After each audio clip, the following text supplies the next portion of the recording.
In today's video, we're going to be talking about waking up 2 to 3 times in the middle of the night, and each time it takes you at least half an hour, but you're successfully able to fall back to sleep again. And when we look at long-term or chronic insomnia and sleep problems in relation to being more of a thinker type, which is very much the topic of this video series that I'm recording, we've got to look at a couple of different things as additional to this dynamic. So waking up in the middle of the night happens at least 3 out of 7 days, and it's been going on for at least 3 months. And what you also see is when you become awake, your mind becomes quite active. And I'll give you a couple of different examples of what that means later on in today's video. That's really how we're going to know if the activity of the mind is really relating back to being more of a thinker type person. But one of the first things I always say in relation to nighttime disturbance is that it's really important not to self-diagnose. I've seen it time and time again in my sleep coaching practice when you're throwing tips and advice and suggestions at the problem, but those things are not actually helping you to overcome the challenges you are experiencing. That's a mismatch between the things you're applying and their potential of being able to really help you overcome those challenges. So when you look at having an assessment, one of the first things I really want you to start with is a medical assessment. There can be many different reasons why nighttime disturbances can show up, and medical reasons can be the foundation of that. So it's really just best to check, because if it is a medical thing, then you can just have treatment for it, which will then help you not to have these experiences in the middle of the night. But if it is more of a insomnia and sleep related struggle, not a medical condition, then that's when we look at something like an assessment that I offer in my sleep coaching practice. Because then it's more of what I would call a behavioral or practical situation, not a medical one. And when you have that assessment, you can really look at how to approach this in a different way. So if you have had those assessments and you have been trying lots of different things, but something has not really helped you to overcome it, again, there's a mismatch between what you might have tried and its potential to help you. So in this video, we're going to look at it, how I would approach this situation in a different way, depending on the client that I'm meeting and I'm talking to. Now, before we jump into today's breakdown, I wanted to invite you to a live session that I'm running, an online masterclass all about being a thinker type person and how it relates to sleep problems and chronic insomnia. So I'll be hosting that on the 10th of March, and really we're going to look at working through some of those scenarios that you have so that you can really put in place a better way forward and untangle some of those questions you have. So as part of the registration, you can also submit the questions that maybe you have not found answers for, and we can go through that on the day itself. So the registration link is below. You can go ahead and check that out. So let's look at how I break it down in my sleep coaching business and how I approach these things in a different way. So one of the first things I want you to look at is, what are the dynamics that are showing up? So one night you might have one waking, another night you might have 2 or 3 wakings, but usually what tends to happen is these vary. So we don't just want to look at the worst case scenario, we also want to look at the different scenarios that happen. And again, that's quite typical when I speak to clients, is they just want to tell me the worst case scenarios. But we have different versions here, and I really want you to be very honest with yourself and not disregard them. Because if one night you only have one waking, what that means is something is working better on that night. And you want to be able to learn from that and extract those things that are different when something better happens. So what you would want to do is definitely not do this in bed or in the middle of the night. So I don't promote you taking notes, because often what that leads to is more overanalyzing in a mental activity way. So you want to finish your nighttime. You want to be able to get out of bed, start your day maybe 30 to 45 minutes after you got out of bed and finished your nighttime, and then reflect back and really gather what you have seen.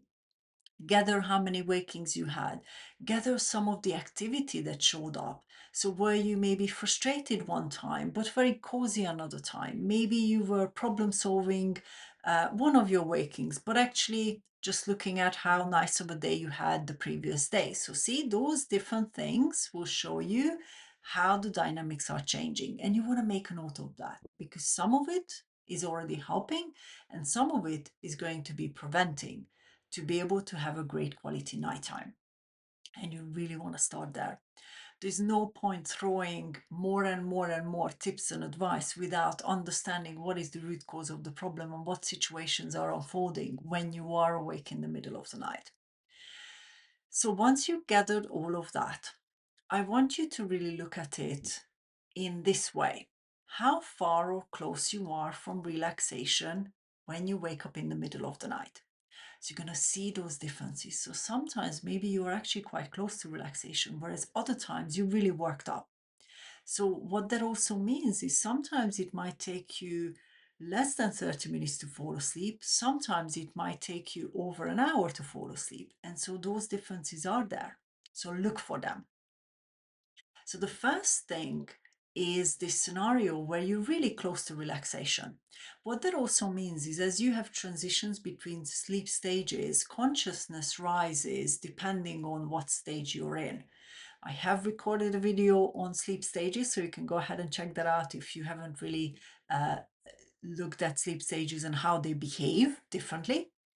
But really simply, it's the lighter the sleep stage, the closer you are to consciousness, which means that if you're transitioning between sleep stages, your mind will become a little more active. But if you are a thinker type, what that can mean is your mind becomes too active and actually wakes you up. So again, it's not always about why you've woken up, but it's simply just understanding that you have become too awake, which means that you're not simply transitioning back into another sleep stage. Now, this first scenario is when you just very close to relaxation, physically, emotionally, and mentally, but there's just a little activity of the mind happening.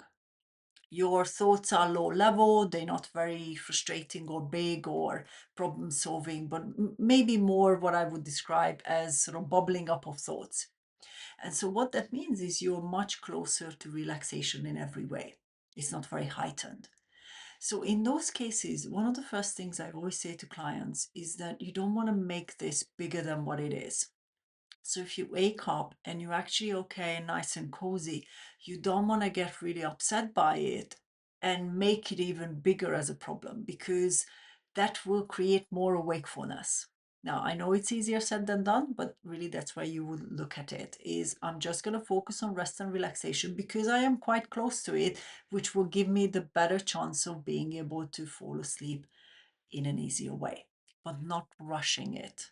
If you rush it and you start thinking about how quickly you're going to be able to do that, you're already going to be further away from relaxation and you most likely already become tense, physically, emotionally, or mentally, or in some way combined tense. The second part here, which usually follows on from this one if that happened, is that you start actually become physically tossing, turning. So there's physical movement involved. Naturally, physical movement is release of tension. So one of the reasons we end up tossing and turning is because we become frustrated. And that level of frustration requires movement in order to release. So this is the second part when you are further away from relaxation, physically, emotionally, mentally, and you would see more mental activity as well if you are a thinker type person. You start to strategize, maybe problem solve, whether that's sleep related or other. You start to maybe look at what tool I should put in place in order to fall asleep. You start engaging with different things, but this is still in bed. So you haven't removed yourself from the bed yet. So this can be quite typically something like maybe start listening to something or breathing exercises or versions of other tools and techniques. That still means you're in bed, you're just facilitating that situation. Now, the challenge with this is that if your mind has learned that wakefulness means more activity, I've got to do these things in order to fall asleep, then the sequence of events will always remain the same. Your mind will always wake you up in order to apply the tools in order to fall asleep. So in my sleep coaching practice, what I teach clients and train clients to do is take out that behavior of having to wake up fast. Is how can you transition back into sleep again without having to apply all those different things? So again, if you're interested in how I work with people more specifically, you can come along to the live session or simply just book a sleep assessment appointment and we can talk about your situation. But that's what you want to focus on, is instead of doing more, is how can you reassure and remain calm mentally, physically, and emotionally without too much activity. Because if you have to be active, you have to be awake enough to be able to be active. Then we've got the third part, which is very much when you most likely are going to go to the toilet or remove yourself from bed, but it's not a long period of time. So I'll give you the fourth version in a minute. So the third version is where you maybe tossed and turned, but you haven't managed to settle down again. And maybe you get out of bed, go to the toilet because you might think that the toilet break is going to help you. Or maybe you just sit up, maybe you check the time, things like that. So there's a little bit of activity, but you do end up going out of bed in some way, but for a short period of time. So that's this third version. What that simply means is you're not able to stay in bed and get through to being able to fall asleep. So there's much more activity involved. What that simply means is you're even further away from relaxation physically, emotionally, and mentally. So if you've gone to the toilet and you come back into bed and then you fall asleep, usually what that means is even the toilet break is more of a stress response and a release of tension. You've left your bed, you calmed yourself, you come in back into bed and you're able to drift back off. So see, that's how you are currently creating relaxation. But again, you want to be able to create that without the activity of going to the toilet first. So again, this is another different scenario that I work with, because usually when you end up leaving the bed, there's generally more frustration or more tension than the previous version that I mentioned. So it requires different tools, right? And then we've got the fourth scenario. The fourth scenario is often actually driven by some of the tips that you might have picked up. So one of the very common things that people use and apply is if you don't fall asleep in 20 minutes, you remove yourself from bed, do something relaxing, wait for that sleepiness or tiredness or relaxation to come, and then you return back into bed. So what that means is it's a longer time removing yourself from bed as well. Now, one of the things I'm seeing in relation to being a thinker type is that if you're removing yourself from bed and you're not able to facilitate being able to get physically, emotionally, mentally relaxed and staying in bed, you often end up training your mind to just get you out of bed almost as quickly as possible. So you almost give up too quickly instead of being able to really enhance relaxation. Now, obviously, there's nothing wrong with that if that is your scenario. It simply means that you have not yet learned to retrain your body and your mind in order to be able to have a better way of falling asleep. Nothing wrong with that, but it just simply shows us that in order to be able to fall asleep, you've got to do all these other things so that you can. The problem I have with the 20-minute rule is often also involves clock checking.